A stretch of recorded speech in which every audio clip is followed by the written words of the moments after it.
চতুর্দশ শতাব্দীর শেষ ভাগ। বলকান অঞ্চলে অটোমান তুর্কিদের জয়রত অপ্রতিরোধ। সুলতান বায়াজিদ, যাকে বিশ্ব চেনে ইয়েলদিরিম বা বজ্র নামে, কনস্টান্টিনোপল অবরোধের প্রস্তুতি নিচ্ছেন। অন্যদিকে ইউরোপের খ্রিস্টান রাজারা শঙ্কিত। পোপ নবম বেনিফেস ডাক দিলেন ক্রুসেডের।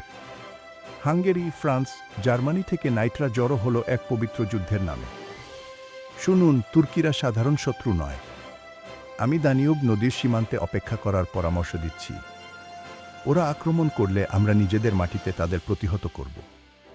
অপেক্ষা? আমরা কি এখানে পিকনিক করতে এসেছি? আমরা এসেছি জেরুজালেম উদ্ধার করতে।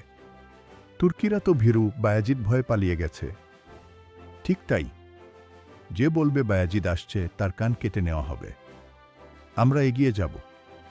অহংকার পতনের মূল। ক্রুসেডাররা সিগিসমান্দের পরামর্শ উপেক্ষা করে দানিউব পেরিয়ে বুলগেরিয়ায় প্রবেশ করল। তাদের নৃশংসতায় সাধারণ মানুষ শিউরে উঠল। ভিডিন, রোহবা দখল করে তারা হাজার হাজার বন্দীকে হত্যা করল।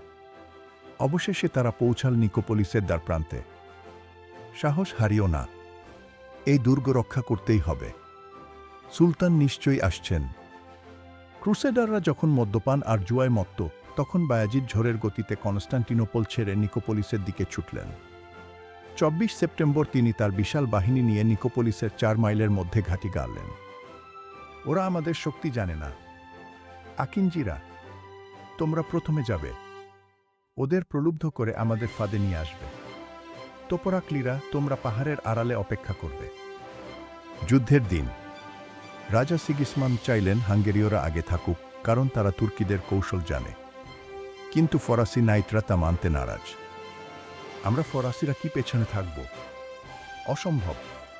আমরাই প্রথম আঘাত হান। সম্মান আমাদের প্রাপ্ত। ফরাসি নাইটরা আগে এগোল। তুর্কি আকিঞ্জি অশ্বারোহীরা তাদের দিকে তীর ছুঁড়ে আবার পিছু হটল। এটা ছিল তুর্কিদের পুরনো কৌশল। কিন্তু নাইটরা ভাবল তুর্কিরা পালাচ্ছে। ওরা পালাচ্ছে। ধাওয়া করো। নাইটরা পাহাড়ের ঢাল বেয়ে উপরে উঠল। সেখানে পুঁতে রাখা খুঁটিতে তাদের ঘোড়াগুলো আটকে গেল। তারা ঘোড়া থেকে নেমে পায়ে হেঁটে এগোতে লাগল। ক্লান্ত, পরিশ্রান্ত নাইটরা যখন পাহাড়ের চূড়ায় পৌঁছাল, তখন তাদের জন্য অপেক্ষা করছিল এক ভয়াবহ বিস্ময়। ঈশ্বর, এ তো শেষ নেই। আকিঞ্জিদের পেছনে ওই বিশাল বাহিনী কারা? আক্রমণ! বায়াজিদের মূল বাহিনী বাঘের মতো ঝাঁপিয়ে পড়ল। ফরাসি নাইটরা কচুকাটা হল। কুতে ডি নেভারাস বন্দী হলেন। রাজা সিগিসমান্দ দূর থেকে এই দৃশ্য দেখলেন। ফরাসিদের অহংকার আজ আমাদের ডোবাল। সব শেষ। হাঙ্গেরীয় বাহিনীও রেহাই পেল না। সার্বিয়ান মিত্ররা সিগিসমান্দকে ছেড়ে চলে গেল। রাজা সিগিসমান্দ কোনোমতে জাহাজে চড়ে পালিয়ে প্রাণ বাঁচালেন। হাজার হাজার নাইট দানিউব নদীতে ডুবে মরল। নিকোপলিসের প্রান্তর লাশে চেয়ে গেল। এটি ছিল মধ্যযুগের শেষ বড় ক্রুসেড। কিন্তু বায়াজিদের এই বিজয়ের আনন্দ দীর্ঘস্থায়ী হল না। পূবে উদিত হল এক নতুন সূর্য, যার নাম তাইমুর লং। 1402 সালে আঙ্কারার যুদ্ধে বজ্র বায়াজিদ তাইমুরের হাতে পরাজিত ও বন্দী হলেন।